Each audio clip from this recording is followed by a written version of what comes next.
For a vice presidential nominee who was notoriously reticent to be interviewed, it would at first blush seem to be an astonishing about-face. For a woman whose first career goal was SportsCenter, maybe not so much. At least 3 different one-on-one national TV interviews, each of them, by the way, an exclusive, and numerous press availabilities, all in the week since she returned to Alaska. Our third story on the countdown, Governor Sarah Palin talks and talks and talks.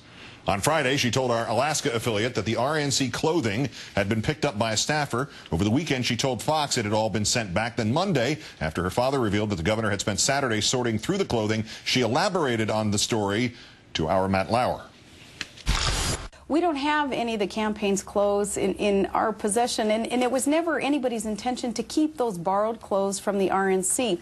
When staffers traveled with us from the lower 48 up to Alaska, and we had boxes of campaign stuff, which include like stickers and campaign buttons and hats and t-shirts, loading all that stuff back up after emptying the belly of the plane of all this stuff, and that took place in our living room over the past couple of days. We put it all in boxes, put it in the FedEx plane, and sent it back. So the stuff that was all packed up Friday and shipped out Sunday, she just went through it all over the past couple of days. As to those pesky rumors about her behavior prior to the campaign, one of the examples that they gave was that media was just sure that one of the books I tried to ban was Harry Potter. Of course, it hadn't even been written when I was the mayor of Wasilla. Except she was mayor of Wasilla from 1996 till 2002, during which time the first 4 Harry Potter books were published in the U.S., the first of them in 1998. And then rumors right off the bat, too, that, you know, I was some wacko that as a city manager I tried to ban the books in our local library, and they listed the books that supposedly I tried to ban. Books like Harry Potter that hadn't even been written when I was the mayor and the manager. Except her resume does not include the title city manager. She was a city councilor until she became mayor, and then according to Salon.com, she hired a city manager. Also, she never fought Muhammad Ali for the heavyweight championship. Also, as to some of the other rumors that had floated around her candidacy, there were whispers when it was revealed that Bristol was pregnant that she and Levi were going to get married because of political reasons. See, that this was the politically correct thing to have happen. Well, you know, there again, lots of rumor, lots of speculation, but at the same time, you know, when those darts and those arrows started flying, I knew still, though, that we were on the right path in terms of offering ourselves up, me, my family, in the name of service to our country. I don't want to interrupt while you're waving the flag, Governor, but did I miss it or did you not answer that question? The report that she wanted to give a pre-concession speech before Senator John McCain spoke? True. So you walked up and you said to somebody in the campaign, look, I've got these comments I'd like to make. I want to, as you say, brag on him a little bit. Yeah. Who said no? Somebody said no. They said that it would be unprecedented that VP candidates wouldn't introduce someone in a concession speech. And, you know, all I could say was... Were you disappointed? A little bit, because, again, not for me personally to get to be up there on a stage and give one last speech, but to be able to say, this is an American hero. And what about word of bad blood between herself and Senator American Hero? We have a great relationship, had from day one, had from the first time that I met him last year, he and his wife. Except they didn't meet last year. They met for the first time February of this year.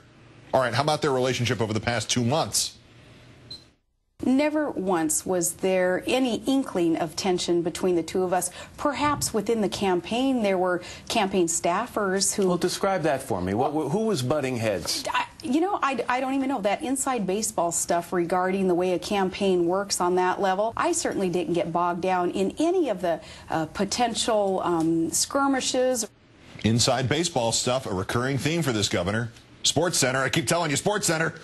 The governor, while preparing dinner, also invoked IBS, inside baseball stuff, as the reason she did so few media interviews as a vice presidential candidate. And I'm curious, was there someone saying to you, no, let's not do a lot of interviews? You know, I'm not going to get into that inside baseball strategy that was used with those who are calling the shots in the campaign. I'm going to let them answer that. Maybe, just maybe, Governor, they were trying to stop you from saying anything that might hurt the campaign? if I went off script once in a while. I can't for the life of me remember any one time where it would have harmed him or the ticket, so I don't regret it. She can't remember one time when going off script harmed McCain or the ticket, even though one of those times reportedly was when the governor launched her own campaign about Bill Ayers, the palling around with terrorist stuff without the consent or knowledge of senior McCain staff. To say nothing of the errata, like the inability to recognize the Bush Doctrine and name any Supreme Court decisions besides Roe v. Wade, or list any newspapers she read, or correctly describe what the vice president did, or the continuing variations on how she is the F word.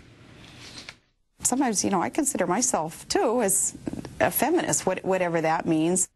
And just as Sarah Palin credited God and the Kenyan witch hunter, Pastor Muthi, with paving her way to the governorship and predicted that God's hands would ensure the, quote, right thing was done on November 4th, so she now believes God will show her what might happen in 2012. Well, I don't know who's going to be a part of it. You know, I have, faith is a very big part of my life, and putting my life in my Creator's hands. This is what I always do. I'm like, okay, God, if there is an open door for me somewhere, this is what I always pray. I'm like, don't let me miss the open door. Show me where the open door is. And even if it's cracked up a little bit, man, maybe I'll plow right on through that and maybe prematurely plow through it, but don't let me miss an open door. And if there is an open door in 12 or 4 years later, and if it's something that is going to be good for my family, for my state, for my nation, an opportunity for me, then I'll plow through that door. Thus encouraging her supporters on the right to envision themselves plowing with Sarah in 2012.